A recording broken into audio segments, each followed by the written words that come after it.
Hello, good morning, and welcome to Morning Brew on Politics Social. I am Graham Hughes. It's budget day. It's budget day. It's budget day. Welcome, one and all. It is Wednesday, the 26th of November 2025. We've got Lost Missionary in the chat. We've got Daylight M. We've got Gallifrey and Wren. We've got Lost Missionary again. We've got Veg Pie and Saz. And we've got Graham Haller in there. We've got Simon Smith. We've got Chris C. Liam Fairhurst. Martin Harrow. Hello. How you all doing this morning? Hope you're feeling fruity. Hope you're feeling good. Hope the weather's not too terrible. Hope you're not too cold. It's a bit below freezing here in Durham this morning. If you would like to give this video a like, that would be an awesome thing to do. And if you want to join the chat, give us a subscribe. Just hit the subscribe button and wait for a minute. And then hit the bell notification icon to let you know when we're going to get going live for like special events. Like, I don't know, like the budget today. We're going to have a budget. But already, I'm gonna make the argument that the budget's already been a bloody failure. It's been an absolute bloody. I don't know what's in it. I know what's likely to contain, but you know, the Labour have utterly botched this, haven't they? 20 years ago, you wouldn't know what was in the budget. In fact, if any of the things that were going to be in the budget were leaked to the press, the Chancellor of the Exchequer would be hauled over the coals by the Speaker of the House. But not now, not now. The drip feed of information, misinformation, opinion polling, and seeing what people think, and tasting the air, and going, "Oh, this is the way the wind is blowing." Oh my God! What a joke! What an absolute joke! All right, the most trailed budget in British history, and I'm going to tell you this morning why that is a disaster for the Labour Party. Like, even no matter what she does now, no matter what rabbit she pulls out of the hat, the preamble has been a disaster. Labour's polling is going down, down, and down again. In fact, once Farage was exposed as being, you know, possibly a Russian traitor and possibly a massive racist, he totally is. Obviously, the polling for refuck went down, but it didn't necessarily go to Labour because people are like, well, I don't know what they're doing. We've had weeks of leaks that have created chaos and panic. Every policy has been floated, attacked, walked back, floated again. The media defined the narrative before Labour did. Big tax rises incoming, they said. And budget secrecy just evaporated into the ether, removing any sense of control or competence. And look, I don't ask for much in life. I just want my fucking world not to be run by 12-year-olds. That's it. That's all I want. I just don't want stupid kids running the world. And I know that some of these stupid kids are in adult bodies doesn't mean they're less stupid or kids. I can take the cruelty. I can take the blithe evil. I can take that, you know? I can't take the incompetence. It shatters me. It destroys me. Seeing people who are fundamentally shit at something, doing something badly, flailing around like the robot from Lost in Space, going, danger, danger. I'm like, what the fuck is happening to us? Why are we allowing the village idiot to run our affairs? It's utterly fucking mind-blowing. Eric Hobsbawm, the historian, he had a series of books called The Age of Empire, The Age of Industry, The Age of Extremes. This will be the age of stupidity. Idiocracy has come to life, and Labour's not making itself look good by behaving in this way, trying to ape the 12-year-olds, trying to out 12-year-olds, trying to like out hate the haters. Like, what are you going to do? The hatred that people have for foreigners, or people who look foreign, or people who speak foreign in this country, some people, their hatred is bottomless. You are not ever going to be able to fill that hole in their soul. Because they haven't got a soul. I'm not saying they're ginger. I'm just saying they have no fucking soul. And yet Labour's there shoveling stuff in. Go on, there you go. We'll be really mean to people seeking asylum. We'll be really mean to... Oh my God. Just, no, it's not going to work, Labour. I'm telling you now, it's not going to work. And this policy, is it a policy? Is it a policy or is it just incompetence? You tell me. What do you think? Like 2 months we've had this trailed. 2 months they've been talking about what might be in the budget. And this idea that they're wrong footing the tabloids on purpose to show that the tabloids are a fucking joke. I mean, show who? The people who read the tabloids are too fucking stupid to see that. And the people who don't read the tabloids don't read the tabloids. It makes the government look unsure of itself. And it's got a massive thumping majority of 150. This is the easy times. This is Labour's honeymoon period.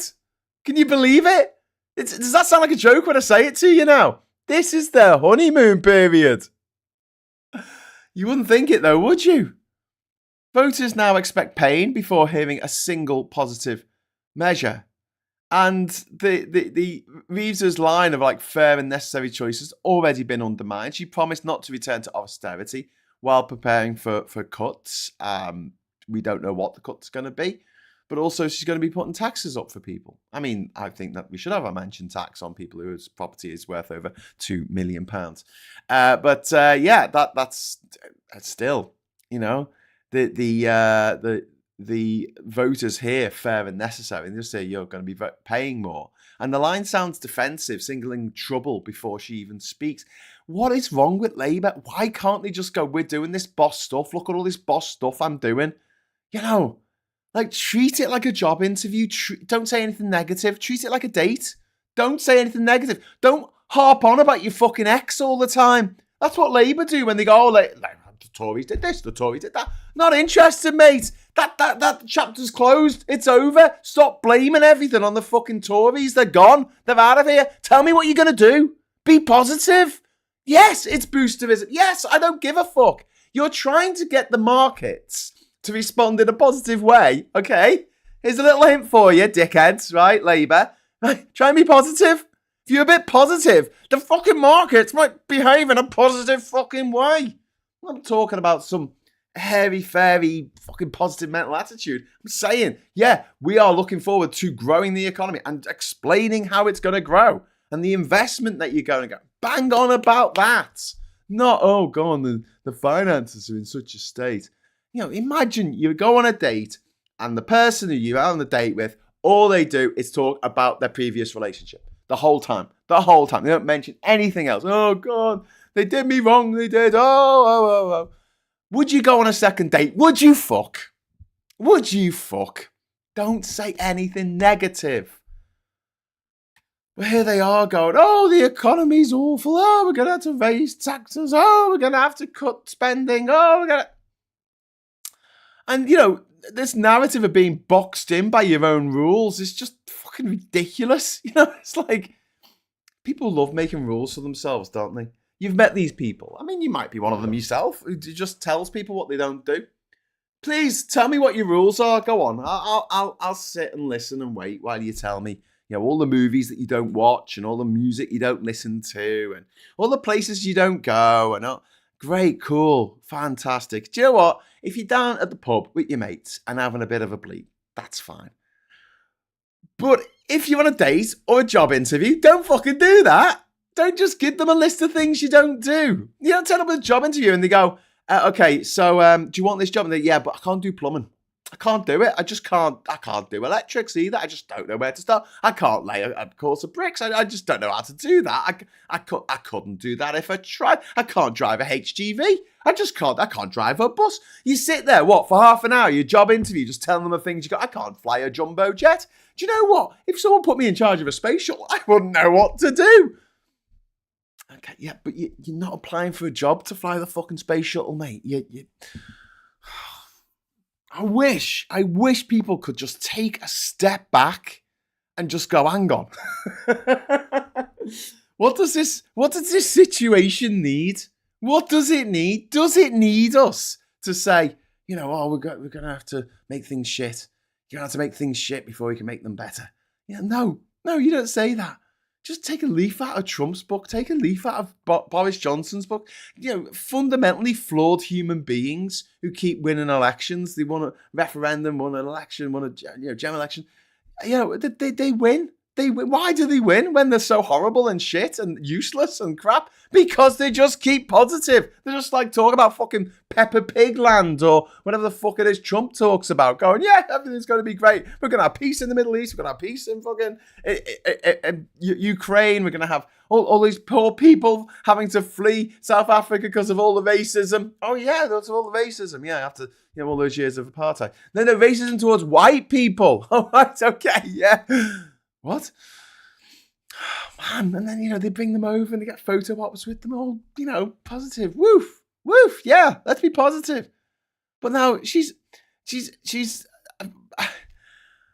the opposition is now, mocking the Labour Party because of their phrasing before even budget day even arrives, because they sound so defensive. Triggering, signaling trouble before it's actually announced. And this has had an effect. This had a real world effect on the markets. The one thing that Labour are trying to do is get more money in, get more investment in, make people feel better about things. At the same time, in the preamble to the bloody budget, they should have just kept the gob shut, honestly. You just go, no, we're not going to tell you. You'll find that in the budget. They stand up in Parliament and Kemi Badenoch says, fucking, you're going to put taxes up, aren't you? You go, I'm going to wait till the budget. It is common practice not to talk about the budget before the budget arrives. But now that's been thrown away and they're just leaking like a fucking leaky sieve. I just, the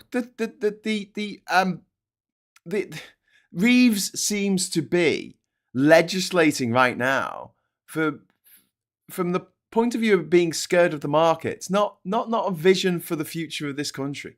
If you are going to say anything before the referendum, before the budget, just say good things, just say positive things, say things that are going to be great for everyone. We're going to raise everything, we're going to make everything happier, we're going to make everything better, we are going to make everything fairer, we're going to have a fairer society. Because some people are taking the piss. Aren't they taking the piss? You don't have to say who's taking the piss. If a refuck voter hears that, they'll think that migrants are taking the piss. If I hear that, I think that rich people are taking the piss. Whatever works for you, whatever floats your goat. And then you've got these fiscal traps of Labour's own making that I mentioned. The iron-clad rules that remove Rachel Reeves' room for manoeuvre. Markets expect strict compliance because she oversold her rigidity. Any deviation triggers a Liz Truss panic-style flashbacks, purely self-inflicted. Labour's now framed as timid technocrats, scared of borrowing for growth. And I don't have a problem with borrowing. Why does borrowing become a boogeyman when the left are in charge? It's not when the right. The right borrow like motherfuckers. The Tories borrowed during COVID like you would not fucking believe. The debt to GDP ratio went up to 90% under Cameron, was it? And then up even further under Liz Truss, Theresa May, and Boris Johnson. It just went through the fucking roof. It went through the fucking roof. As long as you can pay the interest repayments, I don't see a problem in borrowing now to build stuff that we need immediately that will grow our economy and make it easier to pay off that debt in the future. At the moment, it's a bit like, imagine you get a house, right? You got a mortgage on the house, yeah?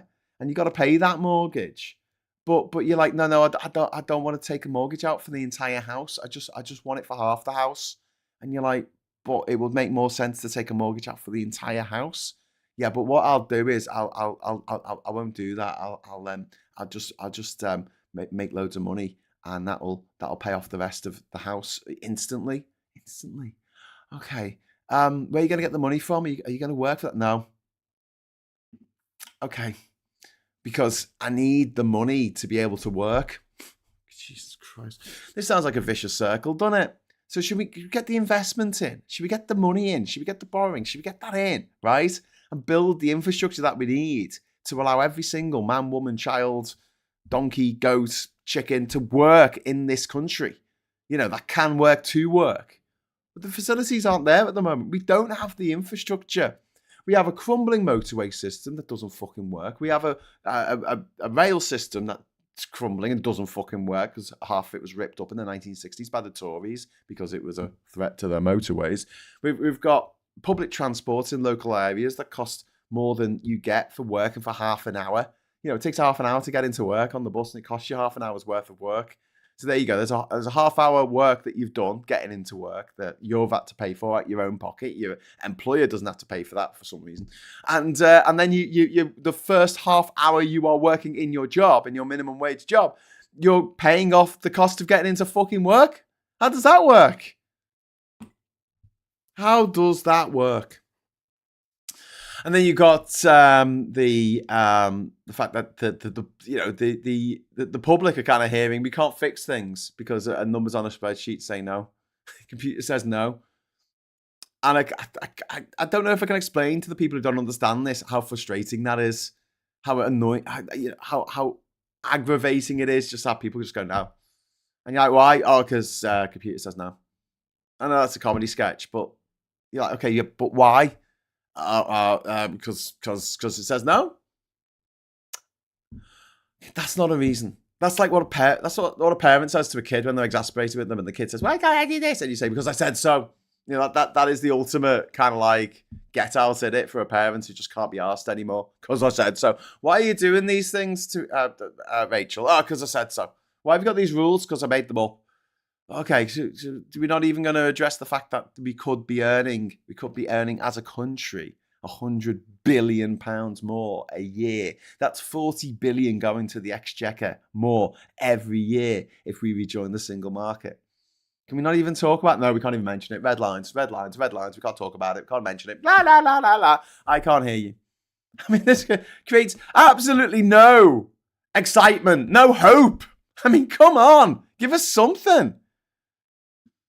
And then Darren Jones's car crash fucking pre-budget interviews. He confirmed things Labour were denying last week about threshold freezers. And he accidentally admitted practically, yes, people will be paying more in tax. He signalled the end of the two-child benefit cap, which completely killed any budget surprise that would have been good.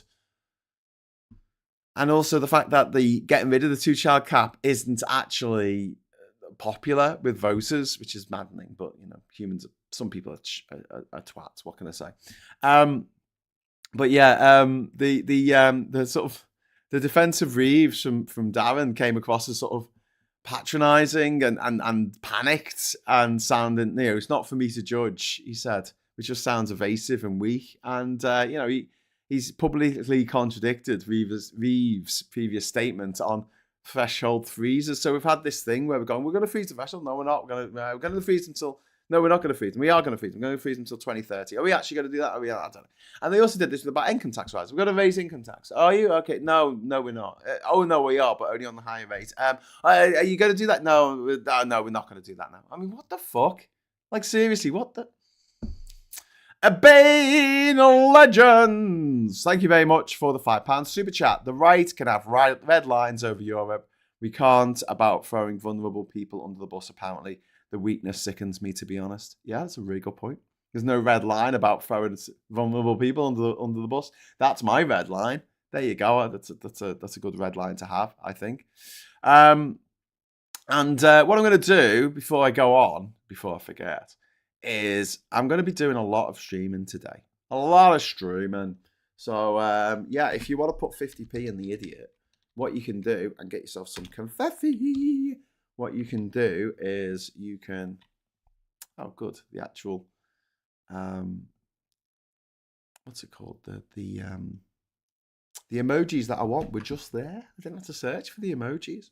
My previously used emojis, pal. Graham, get the frog face ready for that Twonka Linehan in the Daily Express. Ugh. I might not do the fucking papers today. I don't know. There's a lot to talk about.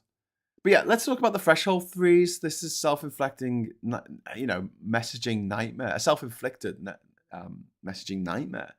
Reeves has previously condemned the freeze as hurting working people. Now she's doing exactly that. When she was in opposition, she condemned it, and now she's in, position of power. She's like, yep, she's doing exactly that without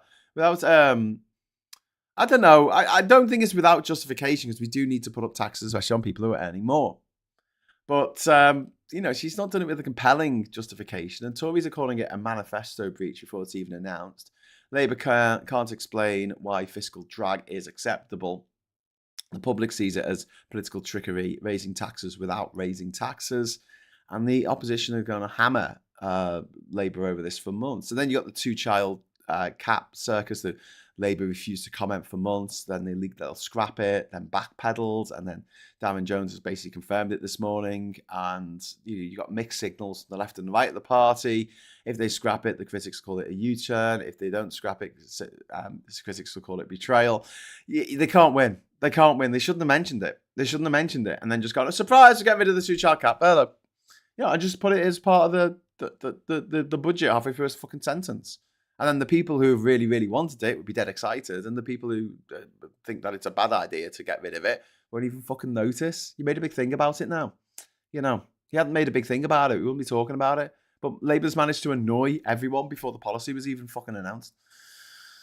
And then you got the conflicting messages about growth. Reeves is claiming the biggest drive for growth in a generation, but every pre-brief has focused on tax hikes, caps, freezers, guilt-tinged restraint, the no flagship, optimistic, vital project to sell the idea of growth. That's what we want to hear. We want to hear about the nationalisation of the national grid.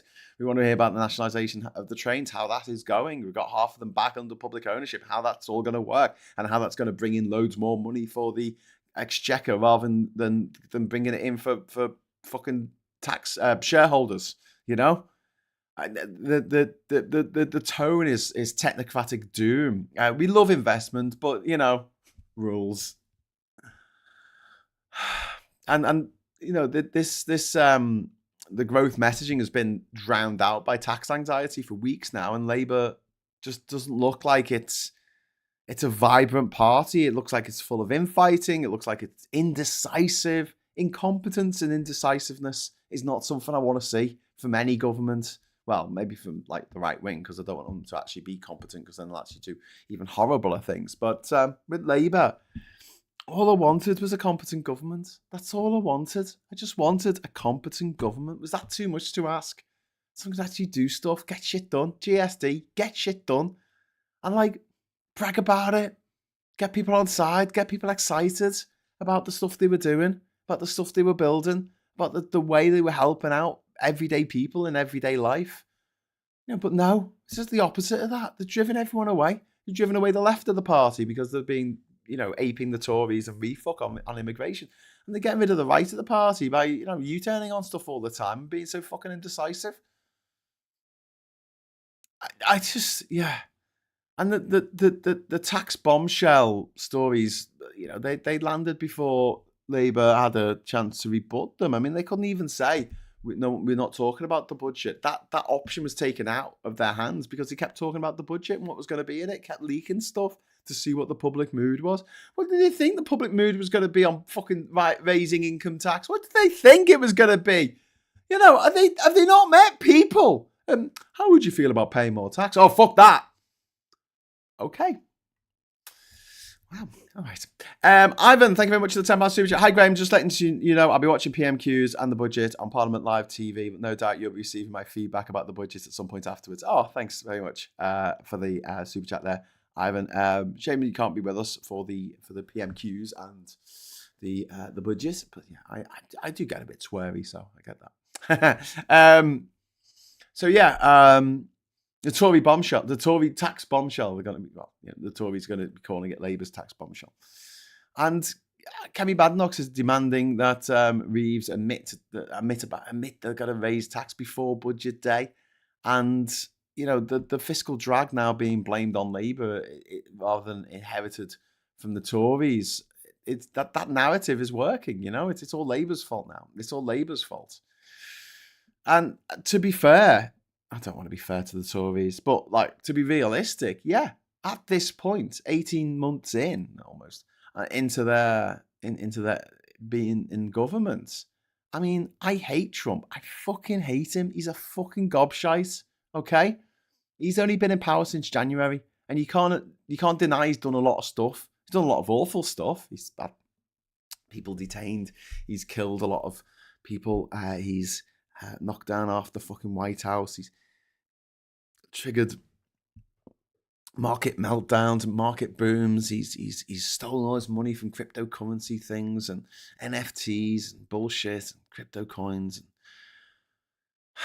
But he's done a lot of stuff, and he's supposed to be constrained by the Supreme Court, but also by Congress, right? Keir Starmer doesn't have that. Keir Starmer's got 150 majority in the House, 150, more than 150 majority, and they've done fuck all. This was the time for bold, decisive policies. I'm so pissed off about this. I'm so irate that the one time in my entire fucking adult life that Labour can finally just throw off the shackles of this austerity, Brexit, COVID bullshit that the Tories have foisted on us, this golden opportunity to change Britain for the better. And they fluffed it. They've absolutely fluffed it. They dropped the ball. They've not done nothing that people feel and people can see. And you can say, oh, well, the next election, the general election is a long way away. But before then, we've got a fucking shitload of local elections that we fuck are going to monster. We're going to have all these fucking councils like the one here in Durham where they're getting rid of Pride, they're getting rid of Lumiere, not filling up the fucking potholes in the street. Services are going down. They're putting our council tax up. Probably feathering their own nest, the corrupt little bastards. They're going to be all over the place. Fucking things up for everyday people. And do you think that Labour governments are going to make things better from London? No, they can't. Your local government's shit. You're going to look out the window. You're going to look out the window and you're going to see shit in your local area because your council's shit. People aren't going to blame the council. They're going to blame St. Nigel. They're going to blame the fucking government, aren't they? The national government, not the local government.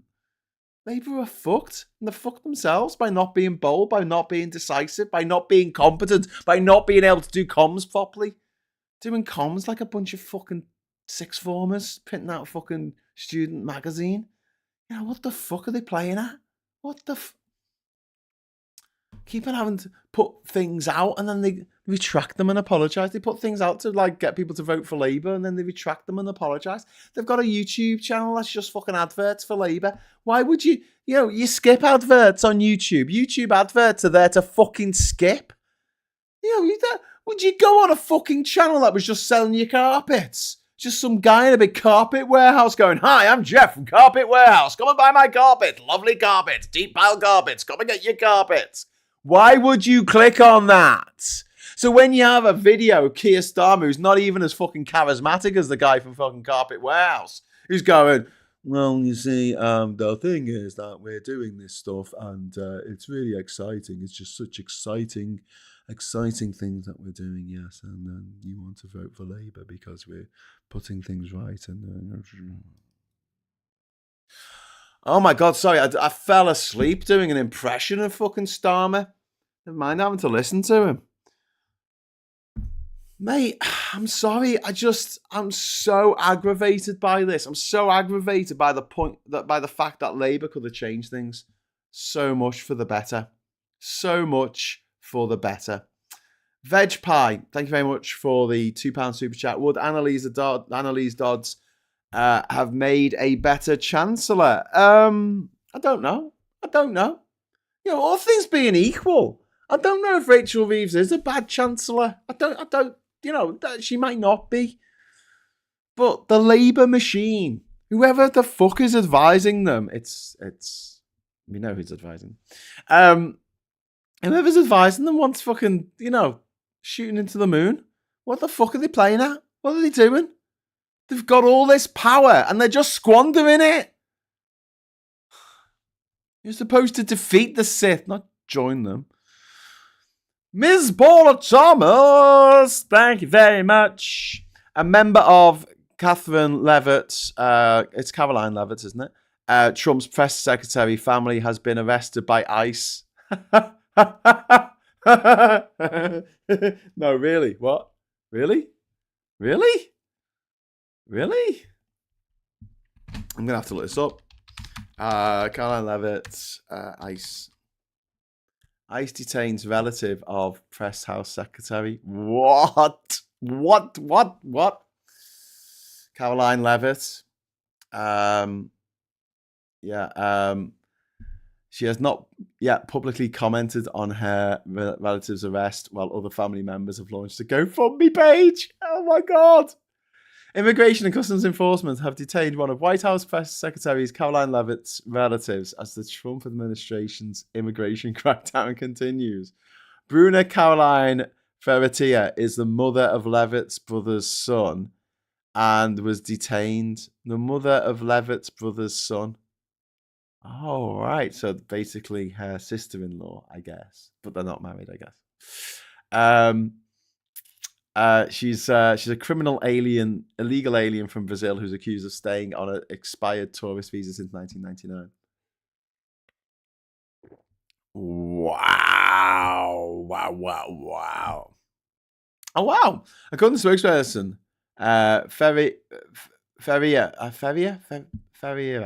Ferreira is being held at a South Louisiana ICE processing center nearly 1,700 miles from her home after being arrested on suspicion of battery. God, the plot thickens. Jesus. Rodriguez says that Ferreira came to the United States as a child and maintained her legal status through DACA. Oh, wow. So she came as a kid. She's only young. Oh, my God. Well, there you go. That's one way to get back at your sister-in-law, I guess. Whew. Fucking having your relatives deported. Imagine living in that world where you could just be like, oh, do you know what? Fuck having Thanksgiving with that motherfucker. I'm going to get them deported. Oh, wow. What a time. What a time to be alive. Anyway, so what else is happening? Okay, so we've got Reeves boxed in and you know, the looking defensive and reactive, and Labour have allowed the opposition and refucked the Tories to you know, drive the narrative. And that's something that the government should be doing as the government. You know, why are they so bad at the optics? Why are they so bad at this? Talking of optics, 500 tractors are descending on Downing Street today, which is also terrible visuals. You know, this is because of the inheritance tax, because rich people don't want to pay inheritance tax, even though it's like £5 million tax free. It's not enough. It's not enough. I need more than that to run my farm. I can't even. You know, the fact is that trusts still exist, and if you put your money in a trust, at least 7 years before your car kit, your kids are gonna be fine.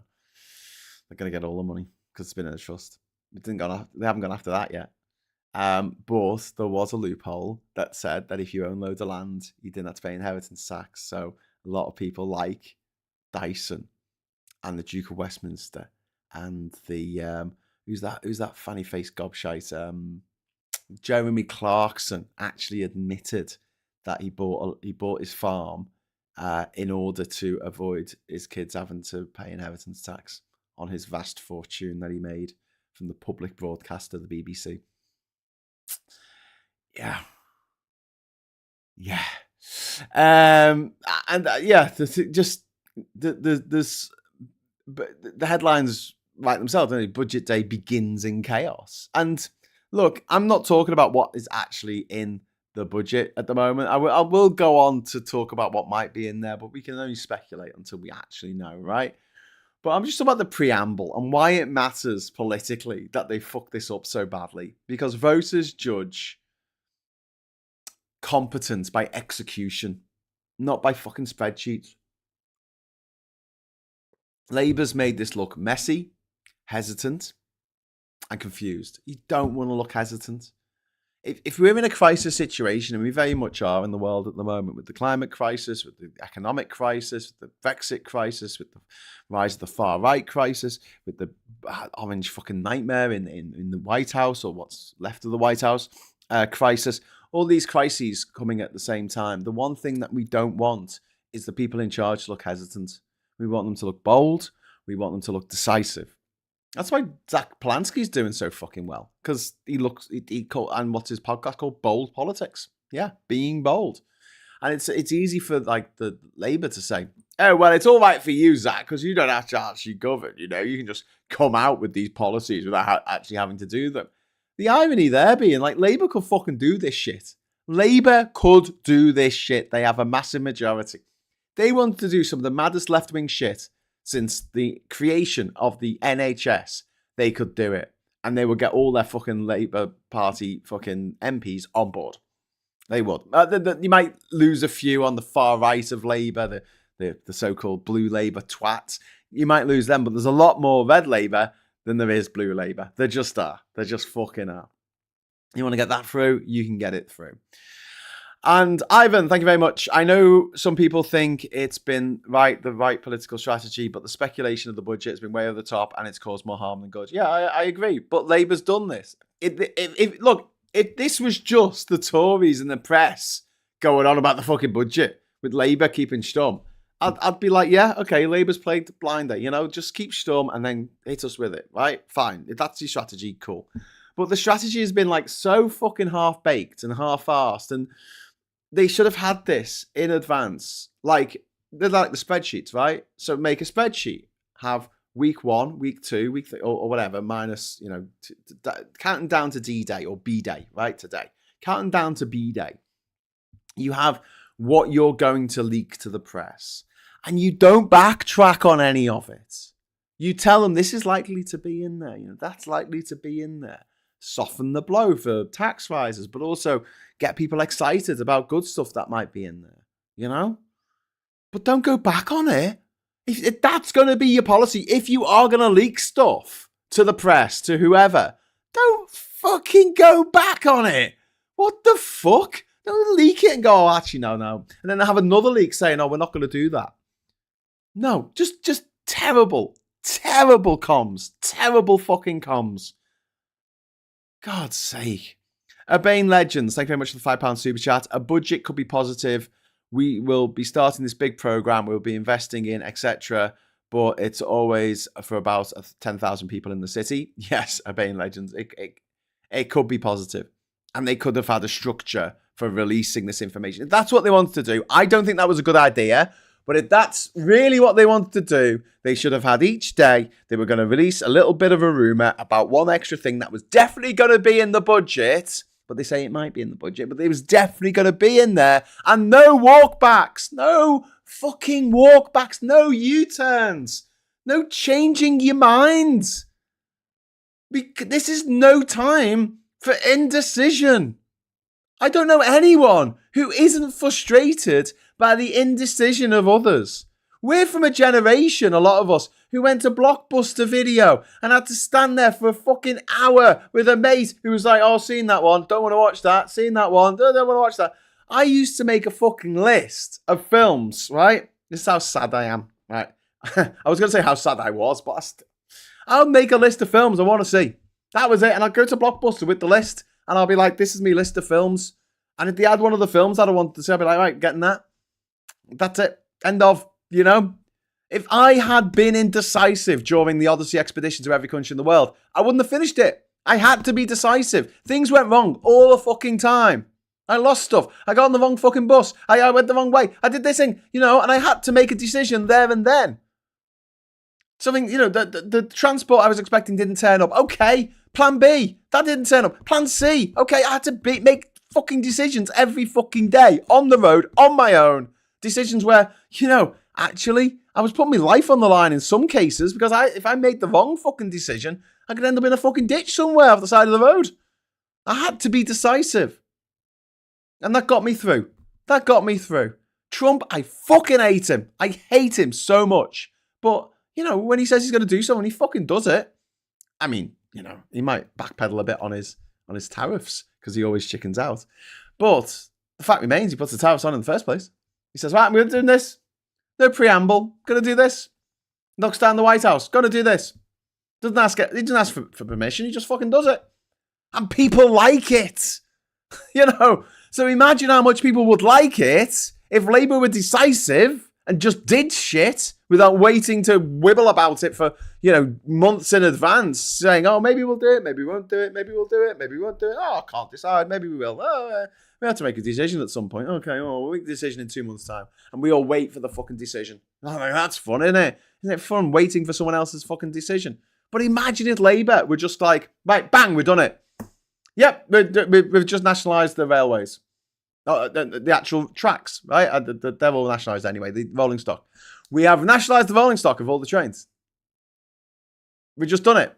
We didn't ask permission. We've just fucking done it. And now we're going to make loads of money out of it, and we're going to make your taxes less because we've got more money coming from the trains. Or whatevs.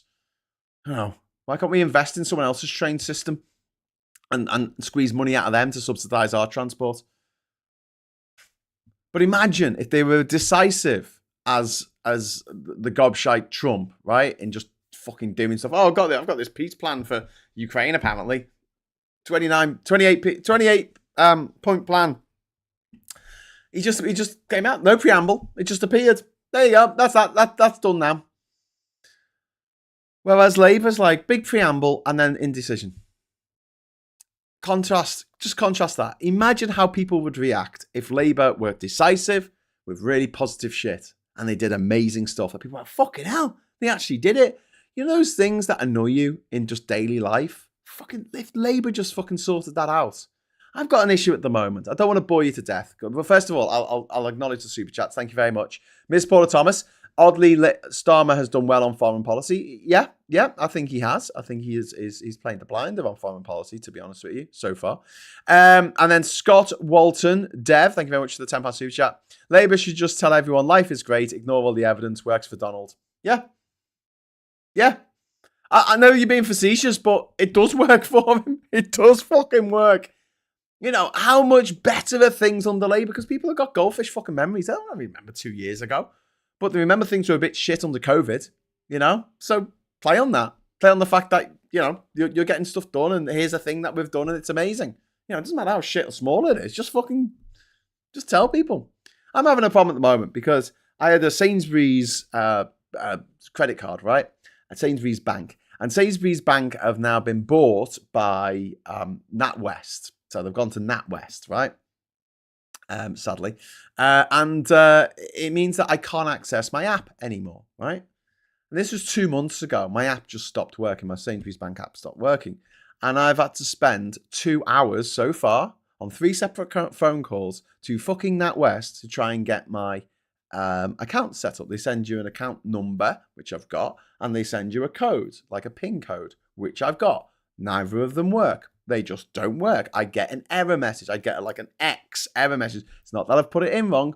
So finally, yesterday, I get through and go, why is this not working? And they go, oh, it's because when your information was transferred over from Sainsbury's Bank PLC to NatWest, we put your phone number in the wrong box.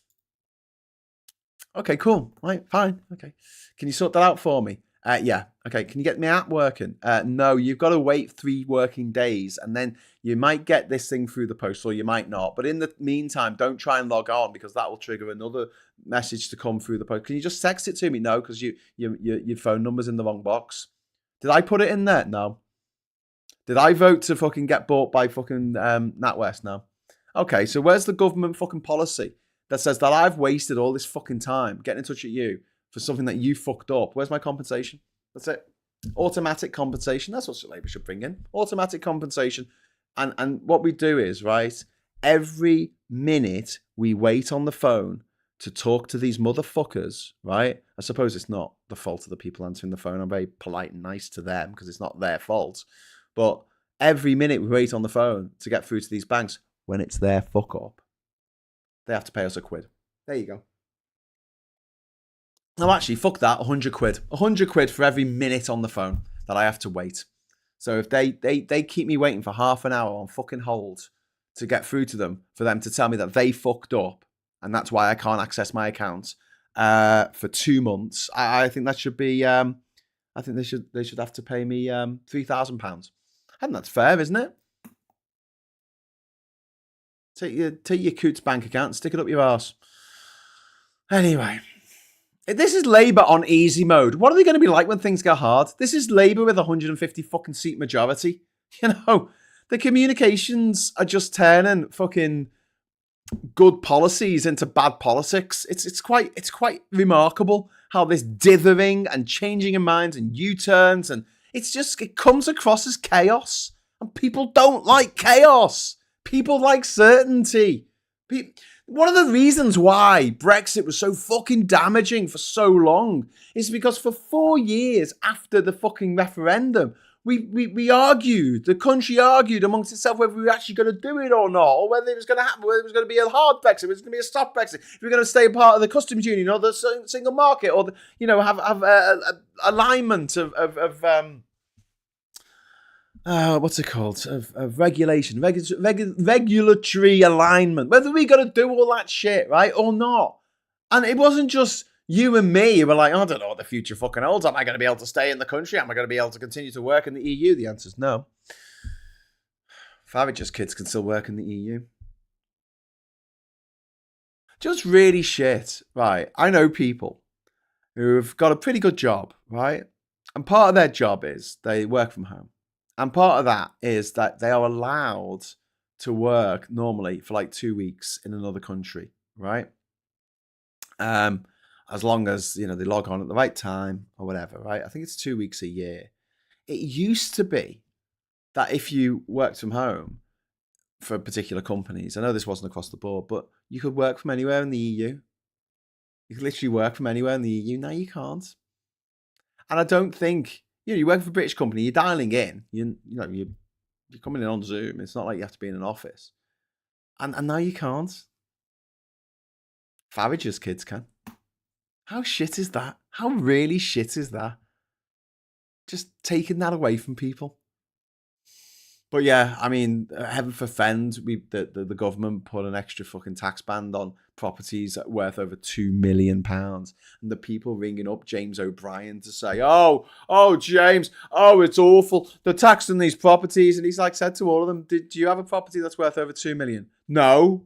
But if it did, this would be awful. What they should be doing is going after these people on their mobility scooters.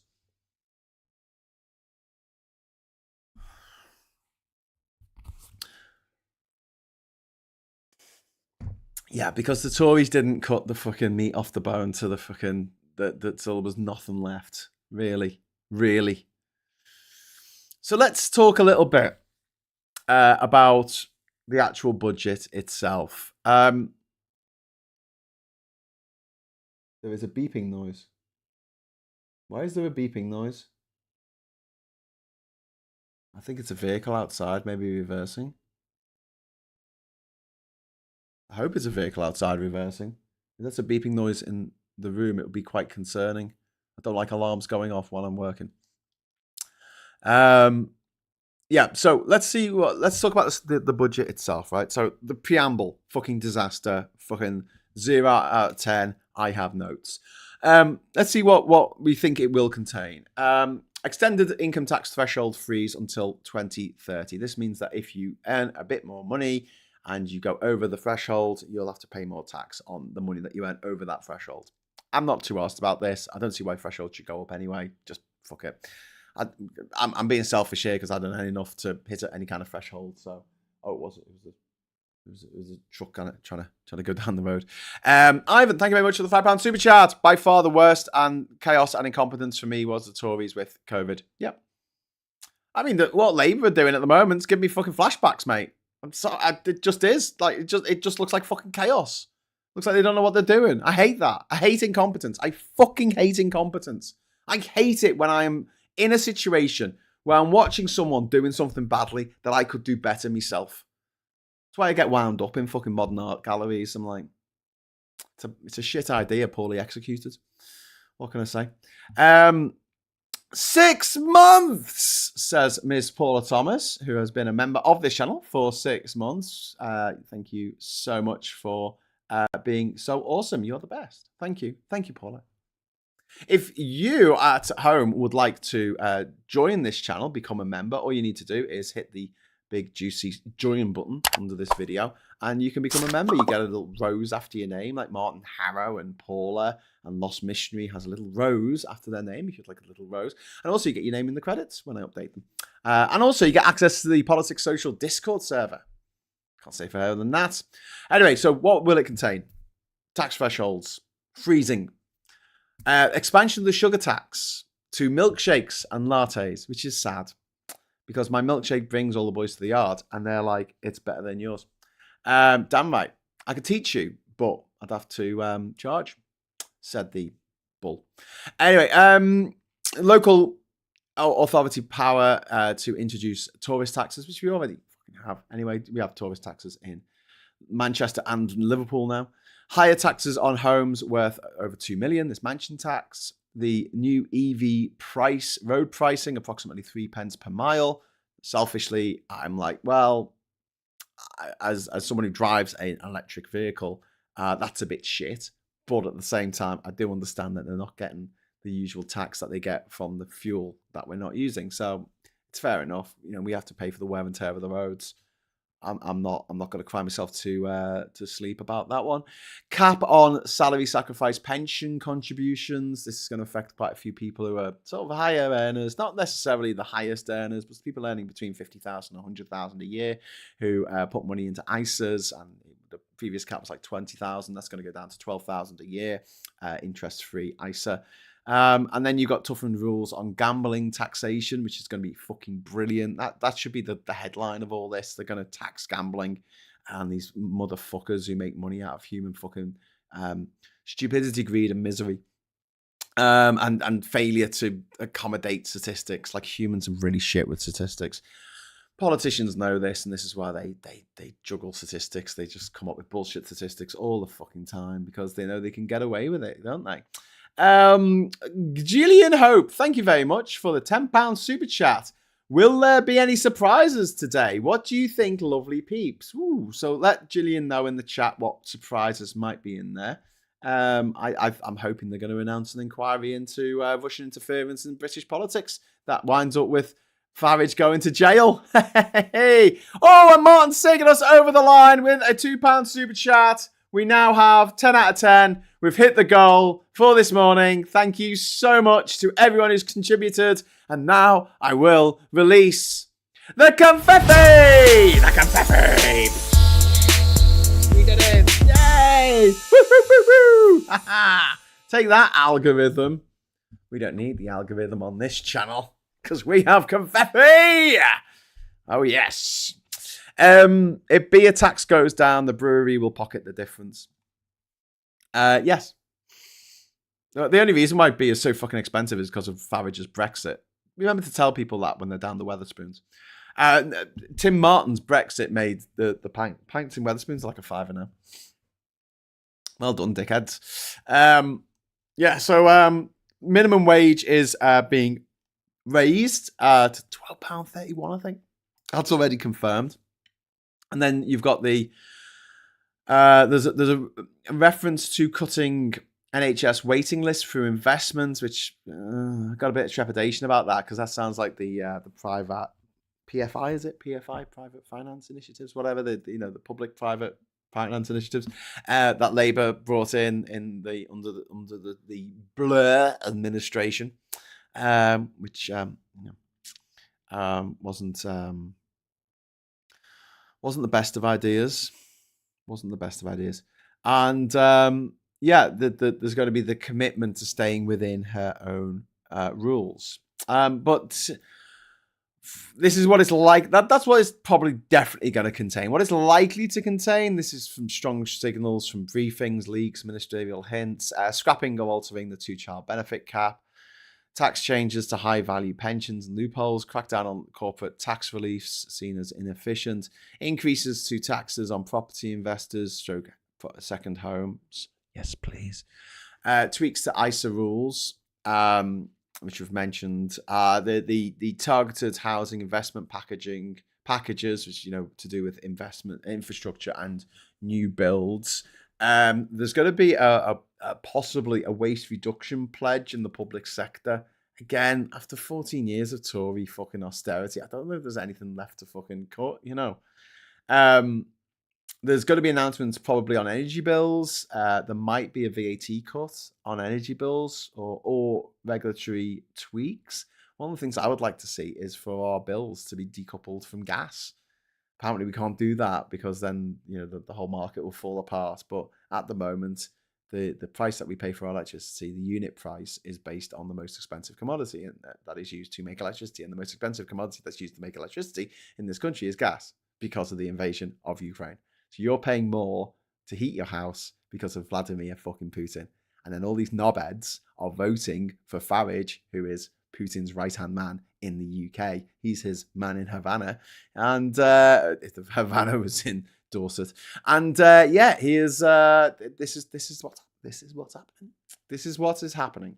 People are voting to make the cost of their living go up via Nigel Farage, who is making a fucking mint out of being the biggest gobshite in the universe. And then we've got there'll probably be more new business rates adjustments to small firms, because there's a big push for small and medium enterprise SMEs doing well under Labour. And then we've got more detail on the acceleration of the new infrastructure that needs to be built. We're talking not just transport and housing, but also the electrical grid that needs upgrading to accommodate for the revolution, the green revolution that we're going through at the moment, where we're going to have quite possibly nearly 100% of our electricity coming from nuclear or renewables, and we're also going to have vast amounts of storage around the country housed in people's cars, so that when people plug their cars in overnight and charge them up, if there's need for electricity, it can be taken out of the cars, and the people will be compensated for the electricity coming out of their cars. And also there's going to be child poverty commitments, which are going to be tied to the reform, the narrative of reform, not the party, just reforming shit. The 2-child cap is going to be the big thing in that, because that getting rid of that alleviates child poverty across the board. It's very unlikely to contain a direct increase to headline income tax rates. It's very unlikely at this point. They said that they were going to do it, then they said they might do it, then they said they definitely weren't going to do it. It would be incredibly unpopular, and Labour are unpopular enough right now. And that's another thing about them not being bold. They're driving up the wall. They're like, oh, we can't be bold because we might lose votes. Yeah. How well did that work out? Ooh, we got another super chat from Urbane Legends. Thank you. Labour MPs have met oil and gas lobbyists 500 times since they got in. They're not decoupling from gas and are looking at expanding North Sea oil. Well, as far as I'm aware, Urbane Legends, the North Sea oil, the Rosebank oil that's available is not going to be tapped during this Labour government. As far as I'm aware, there was a new coal mine that was going to be opened in Cumbria. I think that's been backheeled as well. But yeah, the oil and gas lobbyists are fucking insane. Like they hammer every government that comes in, and I want our country to be in a position where they can tell these oil and gas lobbyists to fuck off. I wish we had energy sovereignty. I hate being at the mercy of Russia putting up our prices for heating because gas costs loads now, or putting up the prices for oil because Saudi Arabia decides to bomb Yemen, or because Iran decides that it wants to foment terrorism in Lebanon, or whatever is going on in the Middle East. Why is that putting up the price of me getting to work? I hate being over a barrel. I hate being, subdued over this, being told that, submissive, I guess is the right word. I hate that. This is when I get all fucking patriot. Yeah, I want energy self-sufficiency. And isn't it interesting that all the so-called patriots, all the dickheads, flying the flags, they're all this fucking, look at me, I'm a very special boy knobheads with the really smelly fucking noisy cars and motorbikes and stuff. It's all them, isn't it? Polluting the planet, with stickers on the back of the car saying, bet Greta loves this. And yet all they're doing is propping up the Saudi regime while whinging about Sharia law. If you want Sharia law in this country, the quickest way you can do it is just by giving Saudi Arabia as much power as possible, which these people seem to want to do. So make up your minds, lads. Urban Legends! Oh yeah, I've read that one. But thank you for the super chat again. They're plastic patriots. They definitely are. Yeah. So there's going to be no income tax rise, I don't think. National insurance rise, I doubt it. VAT rise, very, very much doubt it. Major spending cuts, publicly labelled as cuts. I don't think there's going to be too many of them. There will be cuts, but they just won't be labelled as cuts. They'll be cuts by stealth cuts. There will be big. There won't be big borrowing announcements because the markets will punish that. I don't think there's going to be a full removal of all tax perks for EVs immediately. I don't think there's going to be a complete overhaul of universal credit or the tax code, which both things we need. I doubt there's going to be that many more new. I don't think there's going to be wealth taxes beyond the mansion tax. I think that's going to be your lot. I'm hoping to be pleasantly surprised on that, but I would like an exit tax on billionaires leaving the fucking country, multi-millionaires leaving the country. If you've got a Coots bank account, right? That's the rule. You've got a Coots bank account, you've got to pay a shitload of money if you leave. And then when you get back, you've got to pay an NHS surcharge. And while you're away, you're not allowed to use embassy services, which cost a fucking fortune. You know, here's the mad thing, okay? If you're a single mum living in North Liverpool, right? So you're living in Norris Green or somewhere, right? And you need some help. You have to go to the Citizens Advice Bureau and get some help. And Citizens Advice are great. Like, don't get me wrong, they're fucking fantastic. They do a fantastic job. But under the Tory government, they cut funding for services like CAB, and it's really run on a shoestring, right? So if you get into trouble financially, or you get into trouble with the law and you need some advice, you go to the CAB. And all the CABs I've ever been to have been upstairs in a flat roof pub that, you know, in a decrepit old building that's falling apart, and you know, everyone there's piles of papers everywhere. It's a big fucking mess, right? Because they've got to do things as cheaply as possible. Meanwhile, these billionaires who don't even fucking live here anymore because they've moved to the UAE, they get in trouble in the UAE because, I don't know, they look at someone funny, or they kiss someone in public, or hold hands with someone of the opposite sex. Their CAB is the British Embassy. And I'll tell you now, I've been to a lot of British embassies. I've been to a lot of British high commissions around the world, and they are fucking lush. The ambassador gets paid a fuckload of money, and they want for nothing. They have in Kuwait, they have a container full of booze that arrives it's in a dry country. They have a container full of booze that arrives every month for the embassy. In Kinshasa, in the Democratic Republic of Congo, one of the poorest countries in the world, in the embassy, it's lovely. It's fucking lovely. They've got a little park in there. They've got an outside cinema. They've got all kinds, you know. And that's where the multi-millionaires who get into trouble when they're abroad, the people who have left the country and made a big fuss about leaving the country because they don't want to pay tax. That's where they go for advice. That's where they go when they've, you know, when they've got some financial problems, or they've lost their passport, or they've, you know, and we pay for that. And it costs a fucking fortune. I'd like to see a breakdown, actually, of how much our CABs cost versus how much our embassies cost around the world. Catering for these very, very, very rich tax dodgers who aren't giving anything back to our society in terms of tax because they're a tax exile have gone. Take away consular services. Say, no, you're not getting them.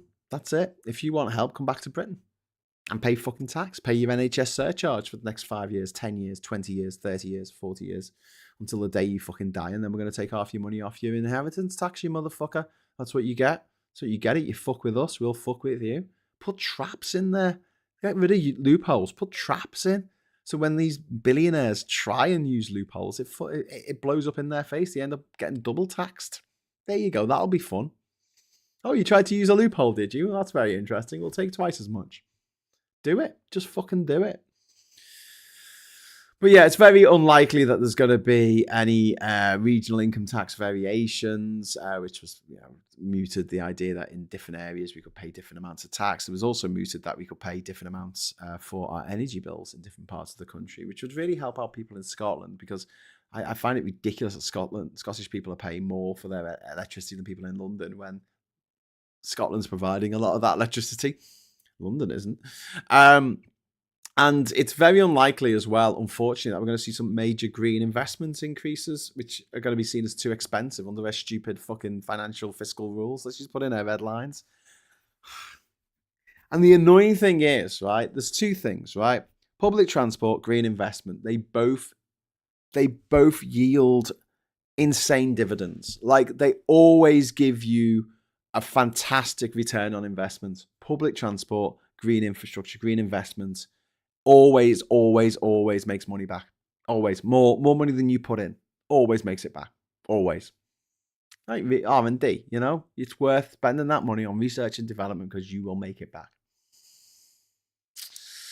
And what it definitely won't contain, so that was unlikely to contain, definitely won't contain reversing Brexit or single market alignment, unfortunately. It's unlikely to contain an austerity program, because no return to austerity has been repeated by Labour a lot. It's very unlikely that they're going to abolish their fiscal rules. It's very unlikely that they will borrow to fund day-to-day spending, which is explicitly banned by their rules. It's very, very unlikely that we're going to see large tax cuts, large giveaways like you would under the Tories, so they're rich cronies, so good, I guess. It's very unlikely that we'll see cuts to corporation tax, which would destroy Labour's narrative. Reversing the winter fuel allowance, fuel charges that Starmer's already committed to. I doubt that's going to happen.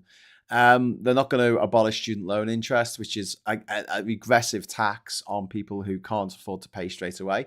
If you have very, very rich mater and pater, you can pay off your student loan the day you graduate, and you don't have to pay any fucking interest on it. The rest of those poor motherfuckers who leave university with a £50,000 worth of fucking debt, they have to pay tax on it, and because it takes them 25 years to pay that motherfucker back, in the end, they end up actually giving the student loan company, or whatever the fuck it's called these days, an extra £50,000 that the rich person didn't have to pay, because the rich parents paid it off straight away. You say, ha ha ha ha! Another bit of regressive tax.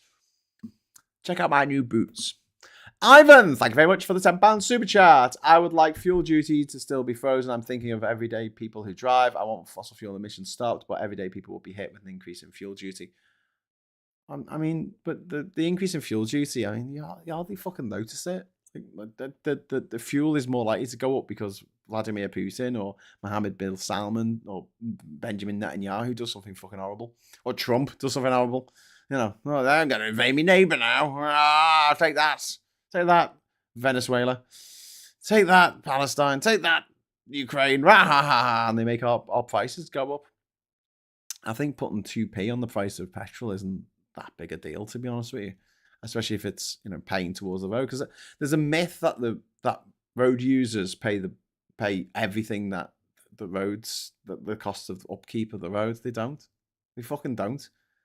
They pay for a bit of it, yeah, sure, through road tax and the tax on petrol and the new tax that's coming in on electric vehicles for mileage. They pay a bit, but they don't pay all of it. A lot of it comes from people who don't have a car, which is fair enough, because I think everyone uses the roads, whether you have a car or not. You'll use the roads at some point, whether But at the same time, I'm kind of thinking, well, the cars are actually fucking up the road. So if you're going to pay for the maintenance of the road, then fair enough, that should be the cars that pay for that, because they're the ones fucking up the road. It's another annoying thing about roads versus rail, right? Rail costs per mile for maintenance costs are negligible compared with the maintenance cost per mile of the road network. Roads get ripped up to shit all the time. I'd like to see a ban on HGVs in urban areas. They should only be allowed on motorways. That's it. They go to a depot on the end of the motorway, and then they get put into smaller vans to distribute around the city yes, that will mean more smaller vans, but more vehicles in general. But you don't have that same problem, because here's the thing with vehicles: the amount of damage a vehicle does to the road surface goes up logarithmically. Like, it goes up. So if a vehicle is twice as heavy, it can cause 4 times as much damage, and 8 times, 16 times, 32 times more damage. It doubles, you know. And so a huge 18-wheeler HGV vehicle should not be traversing suburban streets. It shouldn't be going through fucking villages, because it's just tearing up the roads massively. It's one of the reasons why I don't think we should have big, massive fucking double-decker buses. Double-decker buses are fun, I know, but I would rather have 4 minibuses, because they do less damage to the road, and they'll come more often. Have them coming every 3 fucking minutes. But, you know, I'm not in charge. I bought a small London glass a year after graduation. Would never have been able to do so if I had student loan debt. I got no grant due to professional parents and no siblings, but did get all fees paid. Well, I got I didn't have to pay tuition fees. That was last year, 97. I started. That was the last year that I didn't have to pay tuition fees. Actually, Kat, who's my partner, who started in 98 because she deferred for a year. She did like a year in industry before she started university. So she started in 98. But anyone who deferred for a year was still allowed not to have to pay tuition fees. True story. Chris says Farage has announced to be holding a post-budget briefing. Okay. All right. Fucking Farage. Yeah, so they're unlikely to abolish student loan interest. They're unlikely to scrap council tax or reform council tax like it needs to be reformed immediately, because people are paying less to live in Kensington in London than they are paying to live in Kensington and Liverpool. And if you've been to those two different Kensingtons, you know how very, very, very different they are. Why is a single parent here in Durham paying more on council tax for their terraced house than Buckingham Palace is paying? Make it make sense. Make it make sense. It's very, very, very, very unlikely that we'll get some defence cuts. In fact, it's more likely that we'll see defence spending increase, and anything resembling a Truss style budget will not be in there. It just won't. It just won't. And don't forget, all this has got to go through the Office of Budget Responsibility or whatever shit that is. So yeah, it's that's something that Labour are very, very keen on doing. Okay, so something I'm not keen on doing, but I'm going to do it anyway. Let's go to the papers. All right. I'm going to wrap up at 10:30 this morning. So we've got about 13 minutes left if you want to get your comments in. If you want me to definitely read what you've got to say, if you just drop in a small super chat, I will definitely read it. Otherwise, I might read it, depending on what it is. Yeah, if you definitely want me to read what you've got to say, you'll need to do that. I'm going to be doing a show at 12 o'clock today. Morning PMQs with Graham Hughes at 12. And then at 12:30, begins the budget. This is going to be her third financial statement. We had one last autumn, and then we had a spring statement, and now we're having another one now. So here we go. Here we go to the papers. I'm very sorry. I hate the papers, but we've got to go there anyway. Right. So, yes, real men should wear pink, says the Times. I have no problem with wearing pink at all. But I guess I'm not a real man. Tree up yet. Christmas prep, the new rules. I've got my tree. Reeves aims at workers, savers, and pensioners. Smorgasbord budget could cost families £1,600. Could cost.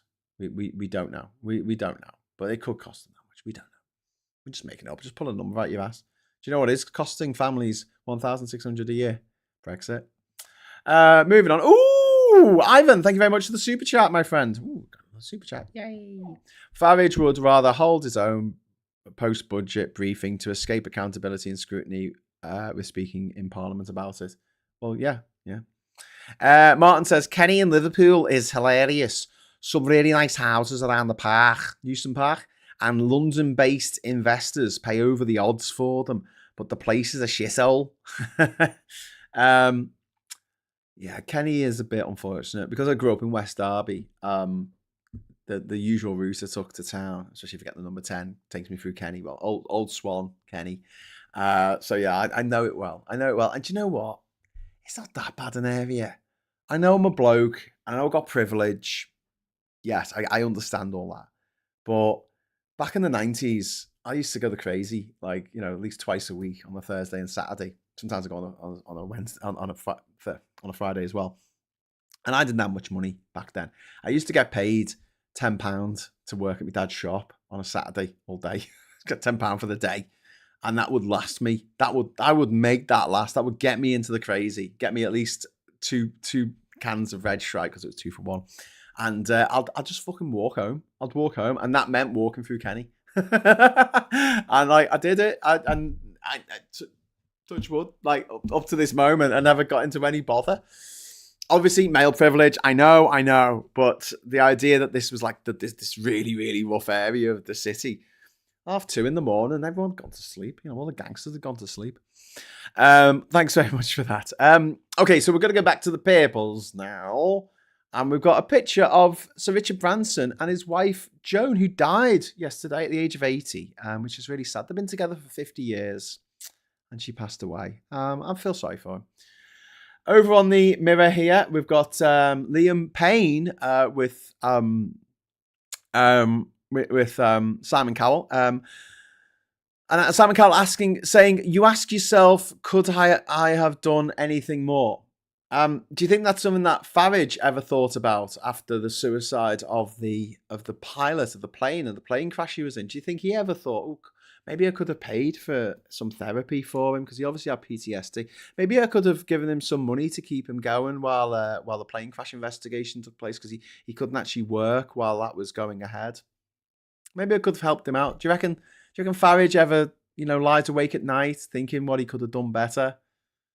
I'm sure there's some of you out there, probably quite a lot of you, who've lost someone who beat themselves up to this day about being there better and what they could have done, decisions that would have taken them in a different direction. And maybe if you had done that thing, that person would still be with us. I know from bitter personal experience that those thoughts never go away. They never go away for us because we're not sociopaths.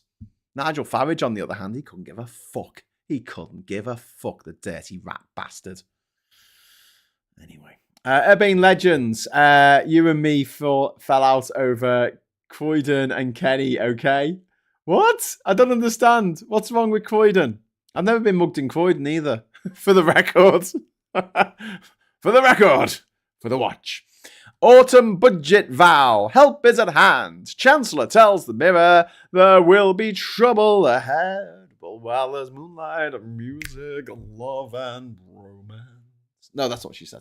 She says there will be wage risers for millions of low-paid workers. So there you go. Rachel Reeves has promised to put more money in millions of low-paid workers' pockets in her budget today, which is good. I'd like to earn fucking £12 an hour. That'd be great. One day. And then we've got Daily Star here. Chancellor milks us for all we're worth. Reeves' shakedown because she's putting tax on milkshakes. Now look, as a bit of an aficionado of milkshakes, I do love a milkshake. I do love it. It's the one thing I will forgive McDonald's for. That and having clean toilets everywhere that you travel around the world. I will drink their milkshakes. I will drink them up. My straw reaches across the room and I drink your milkshake. Which is fun, I like their milkshakes, but I don't mind having to pay a bit more. Honestly, I don't mind having to pay a bit more on a fucking milkshake. You have to pay enough for a fucking coffee these days anyway, so, what difference does it make? I got a coffee the other day. It's £4.50 for a fucking coffee. £4.50 for just a coffee. I'm like, what the fuck? Put it back in the kettle. Jesus. Paula, thank you very much for the £2 super chat. Farage is a user with no discernible humanity. Yep, he is. He's a fucking con man. He's a fucking con artist. He is a piece of shit. And then we've got this story here of a woman breastfeeding. Why in my 50s I'll breastfeed my new baby boy until he's 3? Okay, cool. Daily Mail. I mean, I don't know why we need to hear these stories. I don't know what they've got to do with the news, but there's a woman and she's breastfeeding on the front cover of a newspaper. I'm sure some people will buy the newspaper because there's a woman breastfeeding on the front cover. I don't know. I really, really don't know. Milky says, yeah, indeed. Milky. Oh, they're going to be taxing breast milk next. The bastards. There's a certain arrogance. You can see it in the woman's eyes. She's like proudly breastfeeding.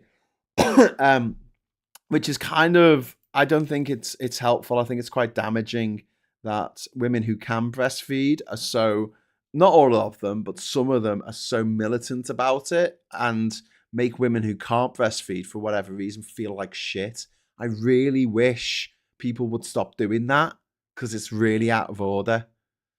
Yeah, but you know, if my child's going to grow up to be a genius, don't you know? Oh, because I breastfed them. What? It's just the patriarchy. It's just the patriarchy doing what the patriarchy does, keeping women down.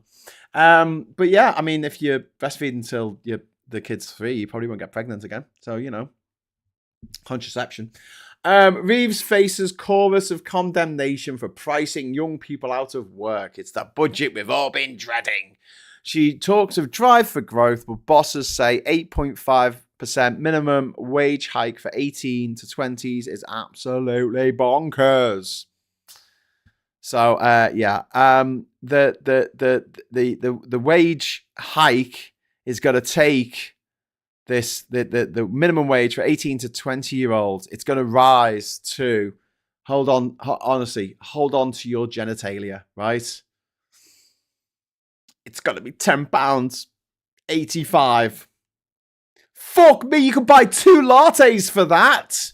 £10.85. If that person makes 2 lattes in an hour, that's their entire fucking wages. Wowzers, trousers. Okay, here we go. Back into the papers. Reeves vows to tackle cost of living crisis and decisive budget for Labour. Apparently, adolescence lasts until your 30s, according to new research. Up here at the top. And The Guardian. It's interesting. Jury trial to be scrapped for all but the most serious offences. Can we talk about this for a moment? Quickly? Only got 4 minutes left. Okay. I'm just going to say it. Okay. I think we should have jury trials and serious offences. If it's not serious, no. Why? Because it costs too much. That's simple as that. And there's a huge backlog for justice. And women are having to wait years before the person who sexually assaulted them is put behind bars, if that even happens.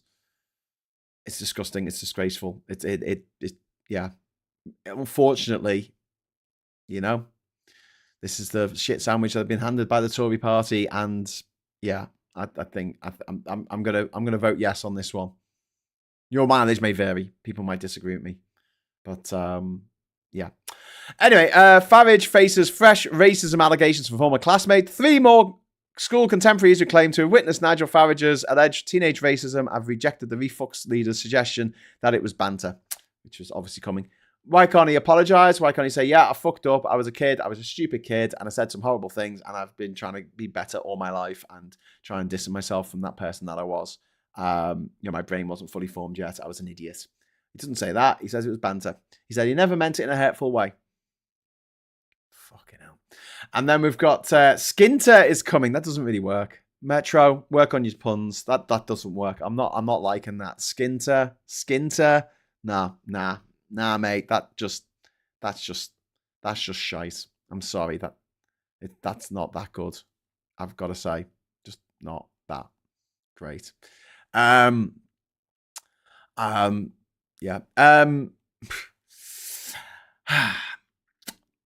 Yeah. I'm going to move on. The Daily Tory graph here has a picture of Rachel Reeves looking a bit daffy because, you know, she can't look like a serious stateswoman because she's a woman, and the Daily Telegraph is horrifically misogynistic.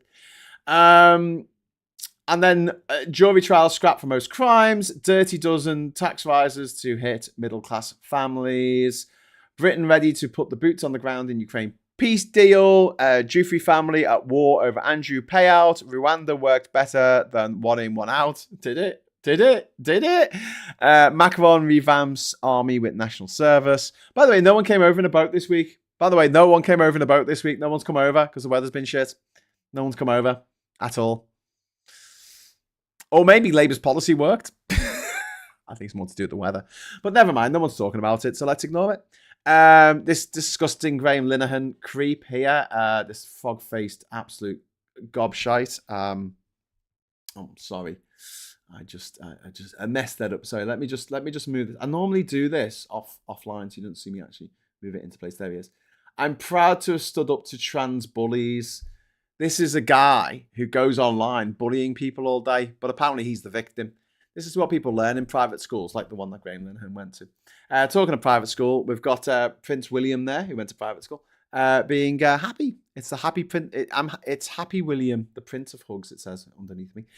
Now, Calamity Lammy wants to axe jury trials. And again, the Daily Express taking the opposite line to me on this one. So I'm just going to say, I think I was right. I think that I was right in saying that this is an okay thing to happen, to get rid of jury trials, because they're too fucking expensive. And they're saying the majority of jury trials are for lower order offences. So yeah, save them. Save them for murder. Save them for rape. Save them for, I don't know, government embezzlement. Save them for treachery. Treason. Same for treason trials, like the one we're going to have for Nigel Farage in a couple of years' time. One Angry Pagan says, see this pack and power and bell and death spending is needed. Thank you very much, One Angry Pagan. And yeah, we're going to go over to the iNewspaper. I think that means I don't know. It's Latin. I think might be Spanish. I don't know. Bellum means war, doesn't it? So yeah. They need to spend more money on the deaf. I agree. Absolutely agree. Moment of truth for Reeves and the UK economy. The two-child benefit cap is expected to be scrapped in full, lifting hundreds of thousands of children out of poverty, while also sparking a political argument about workers picking up the £3 billion cost. Interview with Hannah Fry, who's awesome. You should follow her. She's very interesting. She does TikToks and things. And electric car sick. If you're not imagining it, EVs do make you feel nauseous. Okay, so here's a new made-up thing. Apparently, traveling in an EV makes you nauseous. I guarantee if you drill down into this, it'll just be normal travel sickness, which people get in cars. I've never felt travel sick in an electric car.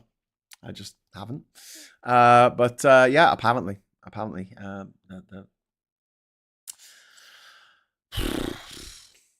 Range anxiety. Anyway, US and UK agree essence of new trade, a new peace deal, and then the Fanny Times here. The Times of the Fanny. Oh, it's in really low res. That's not me, by the way. Go away, Vistaprint. I've literally not bought any business cards of Vistaprint for about 3 years, but you know, send me something. It's probably like, oh, you've run out of business cards, Graham. Yes, possibly. I don't know. And Financial Times here. Made in China. Cost savings, electrify VW. We've got Reeves prepares tax-heavy budget in bid to show she has control of finances. Iranian nuclear scientists sell products with key components made in Croydon. Talking of Croydon, again. I got mentioned earlier, didn't it? So apparently they're selling bits and pieces to fucking Iran, to nuclear scientists in Iran. Oh, if you want peace, prepare for war, says One Angry Pagan. Sorry, I don't speak Julius Caesar. I'm sorry, but those who plead guilty when the evidence is overwhelming should see their eventual sentence increased by 2/3. Well, they do. I mean, I don't know if it's by 2/3, Chris, but yeah, I do think that someone who I think you mean not guilty. Someone who pleads not guilty when the evidence is overwhelming. Yeah, they should. They're supposed to get a harsher sentence for lying, essentially. Good Law Project has taken a transphobic barrister to court. That's good. There's a thought. Legislate the media have to link to references they're going off. And what number's that? 454S. 454 Caesar. There you go. See, I can speak Latin. Don't tell them, Chris, or no one will plead guilty. Yeah, I think Chris meant not guilty. Yeah, I think that's the situation at the moment. But also, it's just the cost. It's just the cost. You've got to pay people to do jury service, and you've got to compensate them. They've got a fucking really good job. You having to compensate them. It's a lot of money. It's difficult. Anyway, right. So I'm going to head off now. So I just want to say thank you so much for watching. I'll see you at 12 o'clock for the PMQs. Thanks for the super chats.